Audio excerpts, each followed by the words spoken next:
Welcome to 5 Good Minutes You're listening to today's inspirational message on the book of Esther with Kurt Bjorklund.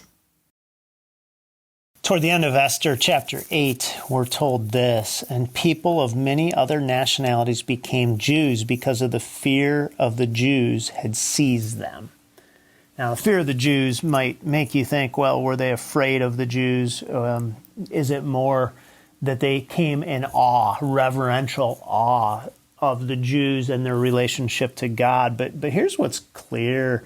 If you go back to Genesis chapter 12, God made a covenant with Abraham and said that through him the nations would come to know who God is. And now God takes and he uses this edict for death and then gives an edict for life through the king again, and all kinds of people come.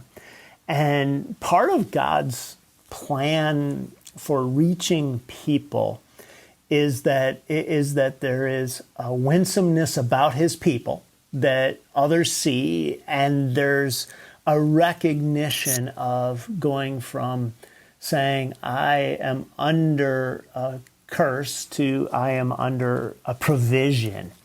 And certainly the people outside the Jewish nation at that time didn't have the curse of death in the same way. But what happened was they saw the reality for these people. They said, I want to be part of that God. And what happens today when there is a recognition of somebody who has gone from death to life, somebody who has experienced the kingdom of God in a way that has changed their whole being, is there is a winsomeness, there is a draw.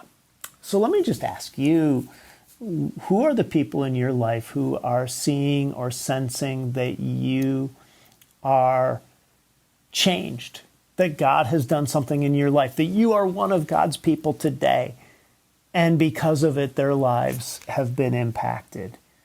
One of the questions that I like to ask sometimes when we hire people at Orchard Hill, I don't ask it all the time, but is, tell me who's a Christian today who would say, I wouldn't be a Christian if it wasn't for, and insert your name. And the reason I like to ask that question is because if you're only a professional pointer of the faith, you probably won't be that good at it.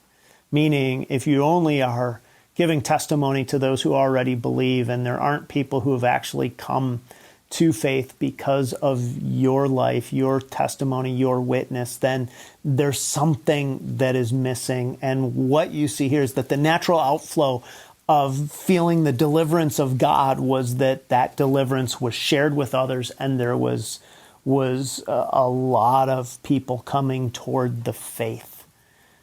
And so that's something that is a natural outflow that God does in the lives of people who come toward him. And my hope for myself, my hope for you, is that would be true. In the New Testament, you see this in the command that Jesus gives to his followers, who started as Jewish people but became, again, a broader base.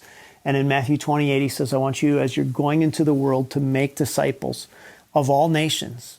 So again, broad, not just one nation. Teaching them to observe all that I command, baptizing, teaching, to obey all that I command. And so there's this invitation that says anyone can come, and then those who come, there's a command. I want you to go out. I want you to invite all people. And a church, if it's healthy, should be not in the Jewish sense of that, but should be a reflection of people who say, I have gone from death to life, and now my life is about inviting others on that same journey. And that is what the Christian life is about, what the church communal life is about, how God has called and moved. And my question for you today is what your life is about, and how is it about that? Thanks for joining us here today. There's a lot of great content to explore on Orchard Hill Plus and on the Orchard Hill main feed from the weekend. Have a great day.